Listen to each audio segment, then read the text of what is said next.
Om Namo Bhagavate Vasudevaya. Om Namo Bhagavate Vasudevaya. Om Namo Bhagavate Vasudevaya.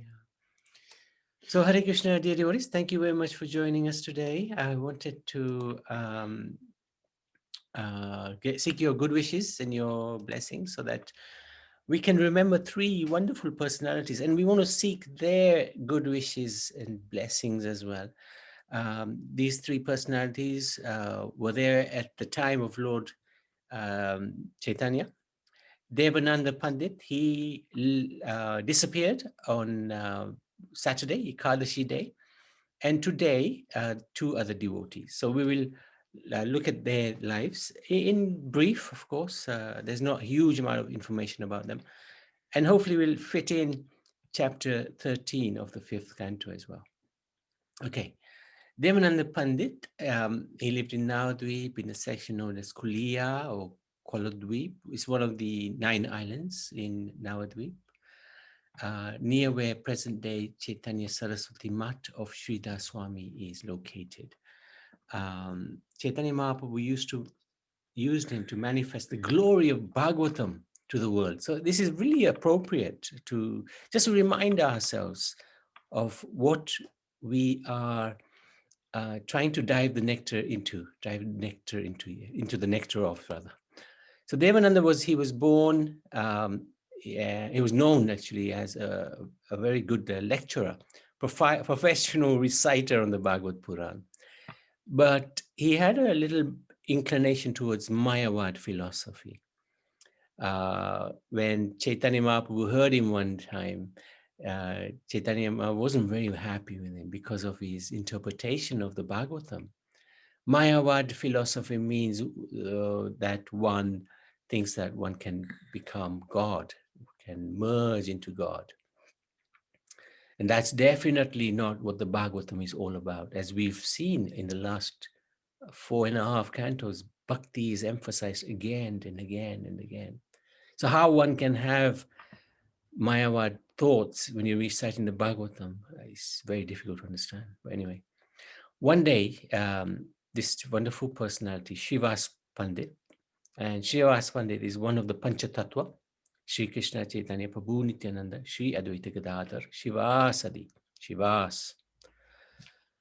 He went to hear this discourse of Devananda Pandit, and he was such an elevated soul because he's none other than, who is he in Krishna Leela? Narad Muni. Wow, well done, Riansh. On the ball. Well done, Vikas. He's really on the ball. So he is a natural devotee. When he was hearing the Bhagavatam, it doesn't matter who's reciting it. When he was hearing the Bhagavatam, he was in ecstasy and began to cry. Now, some of Devananda's Pandit's students thought that this was a disturbance, and they actually threw him out of the assembly. And this was done in front of Devanand. So this was like an insult, not just by the disciples, but by the teacher as well, because he didn't stop his disciples doing this. Now, there's 2 types of Bhagavad, which is explained. There's the book Bhagavad, which is what we're going through. And then there's the devotee Bhagavad. So Srivas was a devotee Bhagavad. And for this reason, Devanand Pandit became implicated in this offense to a great devotee, Mahabhagavad. When Mahaprabhu came to hear how his devotee was treated, he gave many instructions. So when Srivas was insulted, he said, those who read the Bhagavad book, but do not offer respects to the Bhagavad devotee Bhagavad, are simply offenders. So we should always offer our obeisances to devotees. Though they may read the Bhagavad for eons, still they will never attain love of Godhead. The devotee Bhagavad and the book Bhagavad are non-different. This is quite interesting to understand. Because, why is that? Because the book Bhagavad gives principles about Godhead, and the devotee Bhagavad follows those principles. So they're not different from each other. In order to understand the book Bhagavad, one must first sincerely serve the devotee Bhagavad. So to understand Bhagavatam, it's important to serve the devotees. This is a really nice picture of Shukadev Goswami preaching to Parikshit Maharaj in the assembly of the great devotees in the banks of Naimisharya for 7 days, 7 nights. That's the Bhagavad Purana, on the banks of the Ganga. And then Mahaprabhu also explained different things about Bhagavatam. He says, crown jewel of all revealed scriptures. So it is the best of all scriptures. It is the ripened fruit of the Vedic desire tree. Literary incarnation of Krishna and also of divine love. And that is Srimati Radharani. Because it's talking about bhakti all the way through the Bhagavatam. And who is Bhakti Devi? Radharani. So actually, it's a literary incarnation of both Krishna and Srimati Radharani. The natural commentary on Vedanta, Mahabharata, Gayatri, and the Vedas. Gayatri starts with the Gayatri, and then he expands the Gayatri. The cream of the Vedas and the very form of Krishna reveals the inner meaning of Vedanta. So Vedanta, Ved, knowledge, Anta, end. Vedanta.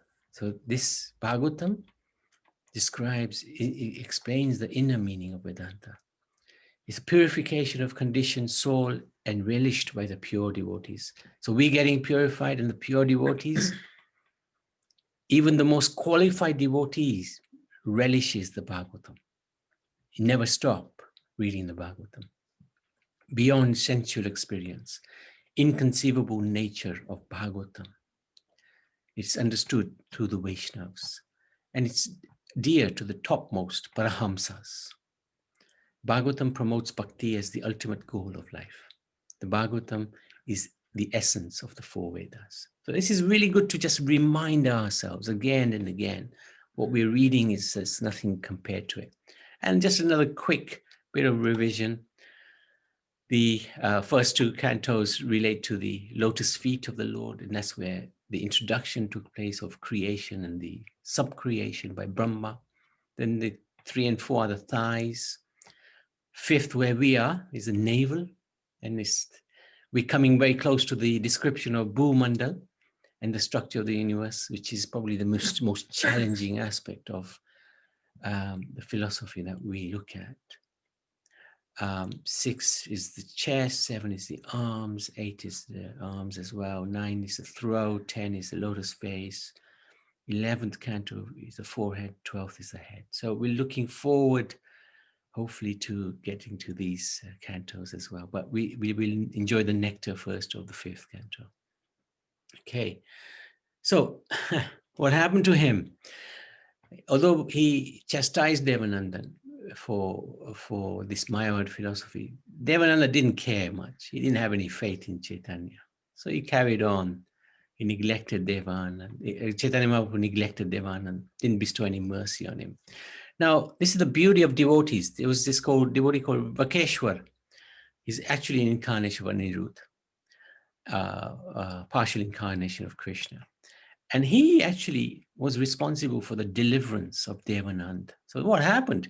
Sometime later, one evening, Vakeshwar Pandit came to perform dancing and chanting of the holy name at the house of one devotee. And at that time, everybody was really impressed by Vakeshwar. There was a big crowd. And this crowd was a little bit out of control, if you like. So Devananda Prabhu, he was there as well. And he took a cane in his hand and he kept the crowd in order so as to not to obstruct the ecstatic dancing of Vakeshwar Pandit. We've talked about Vakeshwar Pandit in the past. He was one of the cowherd boys of Krishna's friend who loves dancing. So Devananda did a nice service. When he finished dancing and sat down, Devananda came and offered dandavats at the lotus feet of Vakeshwar. Vakeshwar became pleased with Devananda's service and blessed him with words, Krishna Bhakti Ho, may you attain devotion to Lord Krishna. From that day, devotion was awakened in the heart of Devananda. Thereafter, when Mahaprabhu came back to Nadia, so after he took sannyas, he went to Jagannath Puri, and then he came back to Nadia one time. At that time, he actually bestowed his mercy on Devananda. Because you have served Vakeshwar, I have noticed you. Vakeshwar is fully imbued with Lord's transcendental energy, and whoever becomes devoted to him attains to the lotus feet of Krishna. His heart is the personal abode of Krishna, and Sri Krishna dances. And as Krishna dances, so Vakeshwar also dances. Wherever one gets the association of Vakeshwar, that place is a sum total of all holy places, as good as Vaikuntha. Hearing these words of Mahaprabhu, Devananda was overwhelmed with sentiment of bhakti, stating that he had committed great sins against divinity, against Mahaprabhu himself, and he had failed to worship the Lord as well. At that time, Gauranga, he gave Devananda Prabhu many instructions about the Bhagavatam. So exactly what we were reading before, that was stated by Mahaprabhu again to Devananda. And he said, "Oh Brahmana, previously you committed an offense to the lotus feet of Srivas Pandit. You must go to him and beg forgiveness at his lotus feet. There is no difference between the book Bhagavat and the Bhakta Bhagavat. If you get the mercy of Bhakta Bhagavat, then you will easily attain the mercy of book Bhagavat." Having heard these words, Devananda immediately went to Srivas Thakur and begged forgiveness. And Srivas is a great devotee. He embraced Devananda and forgave his offenses. So from that day on, Devananda was accepted in the midst of followers of Mahaprabhu as a great devotee. Devananda's disappearance day falls on the dark moon Ekadashi of the month of Paush, which corresponds to the month of December, or January in our case. And then the second devotee is Mahesh Pandit. He disappears today. If there are any questions, otherwise we can take the questions at the end. If anybody would like to inquire anything, you can.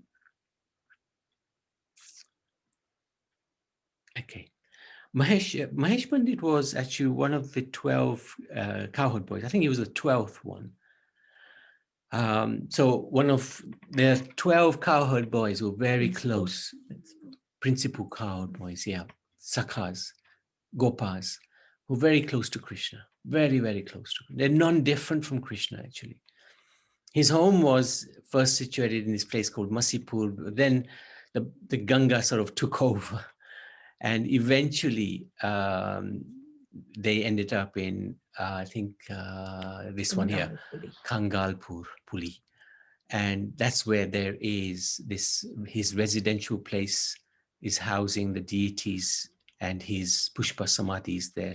So this is his deities, Gaunitai, and then got Radha Krishna here as well. And this is his house in that place. Still preserved, and his Pushpa Samadhi is here as well. Mahesh Pandit is also considered to be a branch of both Nityananda and Chaitanya. Some people say he was the youngest brother of Jagadish Pandit, whose home is nearby Jashra. According to this opinion, there are three brothers in the family: Jagadish, Hiranya, and Mahesh. Mahesh participated in the Chiradati Motsava, the festival of the chip rice young yogurt, which we've talked about several times in Panihati. And after that, he went with Nityananda to Saptagram. He was present in Kardha when Narottam Das came to pay a visit there. Mahesh Pandit, like all Nityananda's Prabhu's associates, resembled him in being extremely magnanimous and devoted to the salvation of all fallen living beings. In his ecstasy of devotional love, he would dance madly. So he was a cowherd boy, and he loved to dance to the sound of kettle drums like a madman. So this is in the Chaitanya Charitamrita, 1:11:32. His name is also mentioned in the Chaitanya Bhagavat, and by Vrindavan Das Thakur calls him a great soul, Parama Mahatma, Mahanta. And his disappearance day is today, the 13th day of the dark moon. And then we have this personality, also a cowherd boy, I think number 11, Uddharana Datta Thakur. He also disappeared the same day, but different year. He was born in 1481. He was one of the Dwadas Gopal, lived in Saptagram, And Saptagram is a huge place, actually, especially in those days, it was even huger.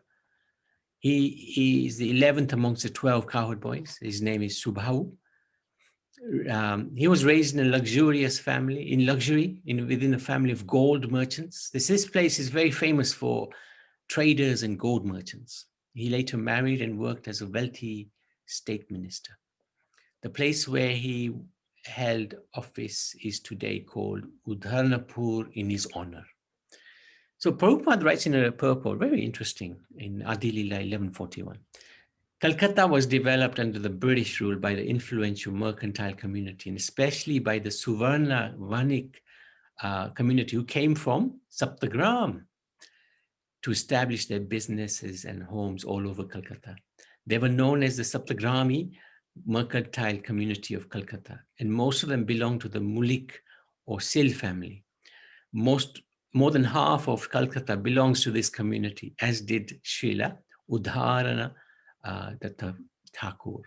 Our paternal family, so Prabhupada's father's side, also come from this district and belong to the same community. The Muliks of Calcutta are divided into two families, namely the Sil and the De family.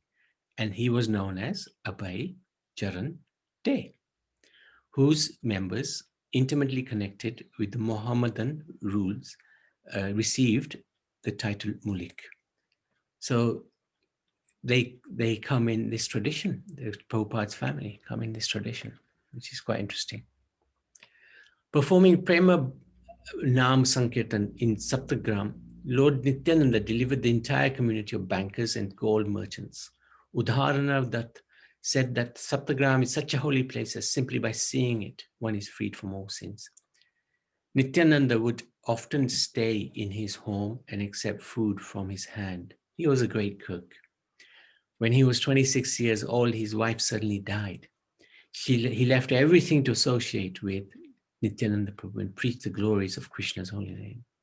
He personally installed in worship deities of Sadbhuj Mahaprabhu. What does that mean, Sadbhuj? Does anybody know?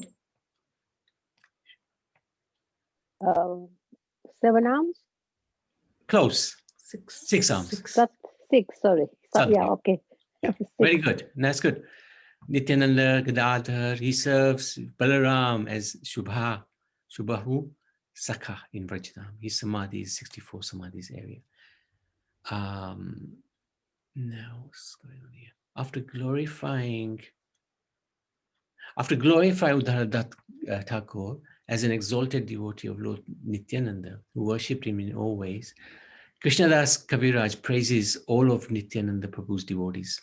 No one can count the unlimited followers of Nityananda Prabhu. I have mentioned some of them simply for my purification. So this is a Krishnadas Kaviraj. He glorified Uddharana Datta as well. As branches of Nityananda's trees, these eternal associates are full of ripened fruit of Krishna Prem. They gave these fruits to everyone, flooding them with love of Godhead. These devotees have unlimited strength to give eternal, unalloyed love of Krishna. They can offer anyone Krishna Prem. So this is his place. Opposite, there is a house where his deities are there. And there they are. You can see here, there's 6 arms. There's Krishna's there holding the flute. And then there's 2 at the back here. That's Lord Ram. And then there's 2 here. Just about see them. Chaitanya's hands, yeah. And he also had deities of Nityananda and Gadadhar, I think. So, and this is his samadhi, his resting place. And this is him, his Bhajan Kutir. So that's the end of the 3 wonderful personalities. It's always good to get their blessings, to remember them. Oh, did we forget to record? Never mind, it's recording. Okay. So any questions, any comments? Well, Navi, Hare Krishna. Yeah, just before you start, Madhusudan Babu, Nani, yeah? Yes, we have been sort of from what I've been listening, all these devotees who departed, they've all been males. I don't know whether there's anyone who is a female who is such a providing sort of such a prominent place. Yes, there are. There is. Janava Devi. Janava Devi is one. Okay. Ganga Mata, she's another. We've talked about her. There's quite a few. There's quite a few Matajis as well. Yes, Okay. yes. Okay. Thank you. Thank you. Yeah, Badhusan Babu? Yeah, I'm just thinking about the atmosphere at that time, when you see these houses are set so nicely in a remote sort of place, in a village setting, and there's a kund there, and there's and I remember going to Navadweep, when my son was only about 40 years ago, and you had to cross the river, to get to Mayapur and to the birthplace of Lord Chaitanya. And Navadweep is very old sort of town at the bank of the Ganges, and obviously it was so filthy in the sense that I still remember the gutters and all that. That's India. Bharat is Bharat, but the place itself is so austere, and the atmosphere at that time. You hear the pastimes of these devotees at the time of Lord Chaitanya. They're obviously situated in a very transcendental position. They're all playing a role in Chaitanya Mahaprabhu's pastimes. And some are like Narad Muni coming as one of the devotees who is Devananda. And No, then that was Srivas. Pandit. Srivas Pandit, yeah. But then there are other devotees like, they're all being a slightly bit impersonal and all that. And it's amazing, and when Mataji mentioned, are there not any female devotees? But there's also at that time when Lord Chaitanya used to there's a pastime of Jayadev as well. His Dharampatni was very, very elevated, so maybe not now. I'm not going to go into pastimes or anything like that, but he wrote, some amazing bhajan and leela, Krishna's leela, which is amazing pastimes, of Jaidev. Anyway, it's nice to see the pictures that you show, of the samadhi, and the deities are still there. Yeah. Because that time, I haven't been there for a long, long time, but just to go to the places like these and just pay obeisances to some of these places where the samadhis, Yeah. amazing, yeah. Thank you. Naniben? Just who maintains these places? Because I was just thinking about what Prabhuji was telling. They're such a wonderful places. And that was, I was actually thinking yesterday that it would be nice to live in a small Indian village, a clean village, with a temple nearby, a little, sort of like a pond or a little river or somewhere. That was I was thinking yesterday. And now we are seeing all these wonderful photos where all these great people lived. So who is maintaining all these properties then? What's If happened they were is, family? yeah, no, they are maintained. Bhakti Siddhanta Saraswati, he did amazing task. He made many temples, and many of those temples he made at these places where these great personalities disappeared or were born. So a lot of them he is maintaining through the Gaudiya Math temples. So Bhakti Siddhanta, the guru of Srila Prabhupada. So many, many years ago, he actually renovated many of those temples and places. So he's done a phenomenal role. And I think Srila Prabhupada also has taken on the maintenance of many of these places as well in Mayapur and Navadweep. So yeah, a lot of them are not looked after, especially the ones in Bangladesh. In Bangladesh is a little bit harder because of the rulers there. So I was going to ask, does this area fall into the is it West Bengal, Bangladesh? Yeah, no, this is West Bengal. Yeah, this is all within West Bengal. Yeah, because where there's a lot of atrocities committed against the Hindus, you know, at one time. Yeah, And, yeah, that's right. even today, you know, there is so Yeah, much yeah, preeminence of yeah. that Mamta Banerjee, you know, all those. But I don't know if it falls in this particular area or not. No, no, I don't no. know. That's They okay. do. Yeah, that's right. Anybody else? Anything else? Otherwise, we'll move on into chapter 13. Okay, let's do that. Let me just stop this.